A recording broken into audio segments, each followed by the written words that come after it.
You, John Fitzgerald Kennedy, do solemnly swear I, John Fitzgerald Kennedy, do solemnly swear that you will faithfully execute the office of President of the United States that I will faithfully execute the office of President of the United States and will, to the best of your ability, and will, to the best of my ability, preserve, protect, and defend the Constitution of the United States. preserve, protect, and defend the Constitution of the United States. So help you God. So help me God.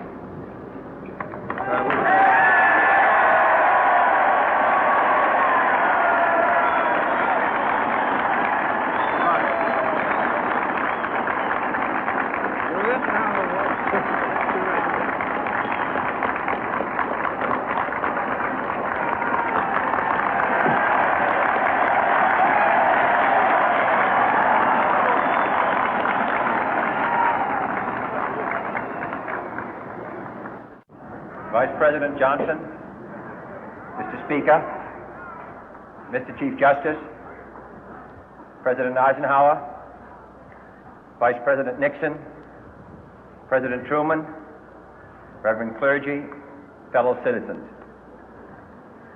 We observe today not a victory of party, but a celebration of freedom, symbolizing an end as well as a beginning, signifying renewal as well as change. For I have sworn before you and Almighty God the same solemn oath our forebears prescribed nearly a century and 3/4 ago. The world is very different now, for man holds in his mortal hands the power to abolish all forms of human poverty and all forms of human life. And yet the same revolutionary beliefs for which our forebears fought are still at issue around the globe. The belief that the rights of man come not from the generosity of the state, but from the hand of God. We dare not forget today that we are the heirs of that first revolution. Let the word go forth from this time and place to friend and foe alike that the torch has been passed to a new generation of Americans born in this century, tempered by war, disciplined by a hard and bitter peace, proud of our ancient heritage, and unwilling to witness or permit the slow undoing of those human rights to which this nation has always been committed and to which we are committed today at home and around the world.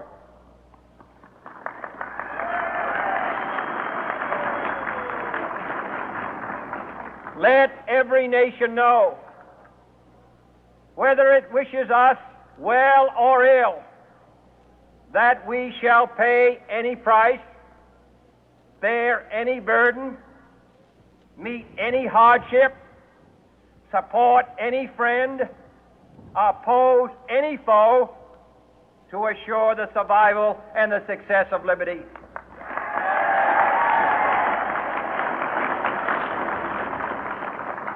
This much we pledge and more. To those old allies whose cultural and spiritual origins we share, we pledge the loyalty of faithful friends. United, there is little we cannot do in a host of cooperative ventures. Divided, there is little we can do, for we dare not meet a powerful challenge at odds and split asunder. To those new states whom we welcome to the ranks of the free, we pledge our word that one form of colonial control shall not have passed away, merely to be replaced by a far more iron tyranny. We shall not always expect to find them supporting our view, but we shall always hope to find them strongly supporting their own freedom, and to remember that in the past, those who foolishly sought power by riding the back of the tiger ended up inside.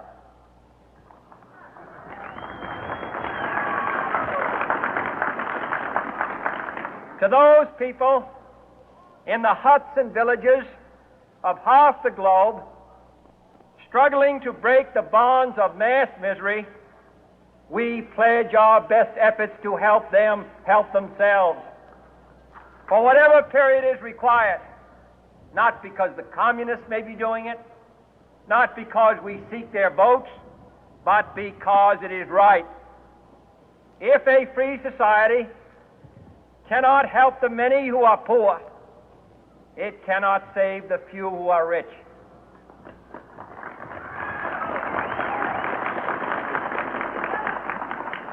To our sister republics south of our border, we offer a special pledge to convert our good words into good deeds, in a new alliance for progress, to assist free men and free governments in casting off the chains of poverty.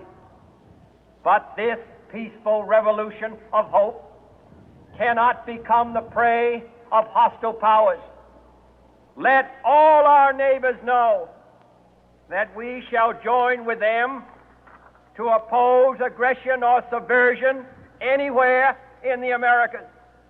And let every other power know that this hemisphere intends to remain the master of its own house.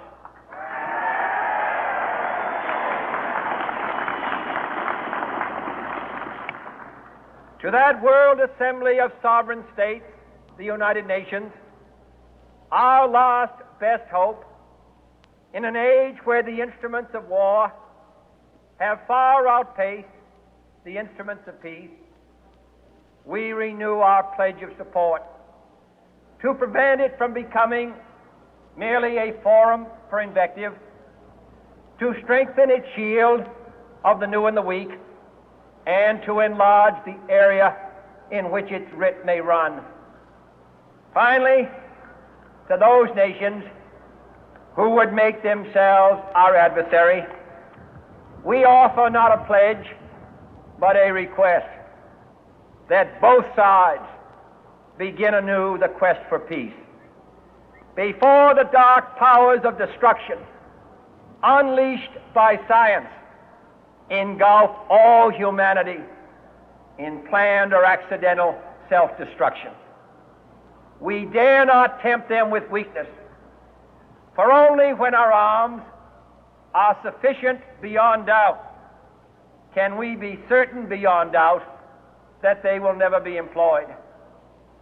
But neither can two great and powerful groups of nations take comfort from our present course, both sides overburdened by the cost of modern weapons, both rightly alarmed by the steady spread of the deadly atom, yet both racing to alter that uncertain balance of terror that stays the hand of mankind's final war.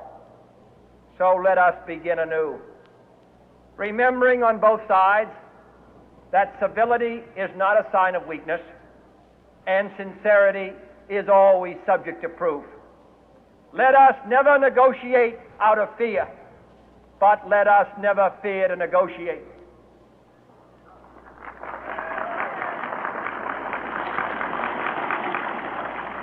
Let both sides explore what problems unite us, instead of belaboring those problems which divide us. Let both sides, for the first time, formulate serious and precise proposals for the inspection and control of arms, and bring the absolute power to destroy other nations under the absolute control of all nations.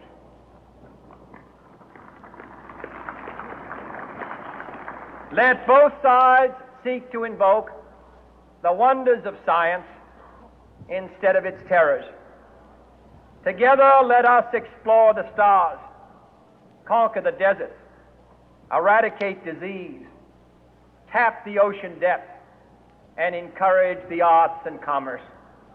Let both sides unite to heed in all corners of the earth the command of Isaiah to undo the heavy burden and let the oppressed go free.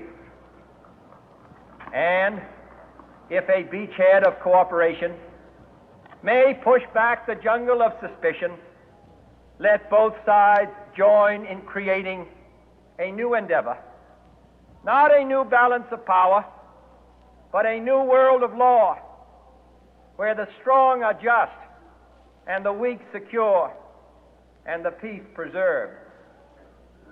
All this will not be finished in the first 100 days, nor will it be finished in the first 1,000 days, nor in the life of this administration, nor even perhaps in our lifetime on this planet. But let us begin.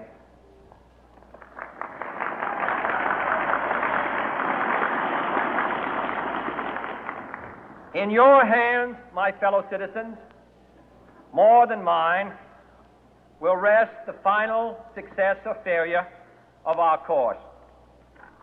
Since this country was founded, each generation of Americans has been summoned to give testimony to its national loyalty. The graves of young Americans who answered the call to service surround the globe. Now the trumpet summons us again, not as a call to bear arms, though arms we need, not as a call to battle, though in battle we are, but a call to bear the burden of a long twilight struggle, year in and year out, rejoicing in hope, patient in tribulation, a struggle against the common enemies of man, tyranny, poverty, disease, and war itself. Can we forge against these enemies a grand and global alliance, north and south, east and west, that can assure a more fruitful life for all mankind? Will you join in that historic effort?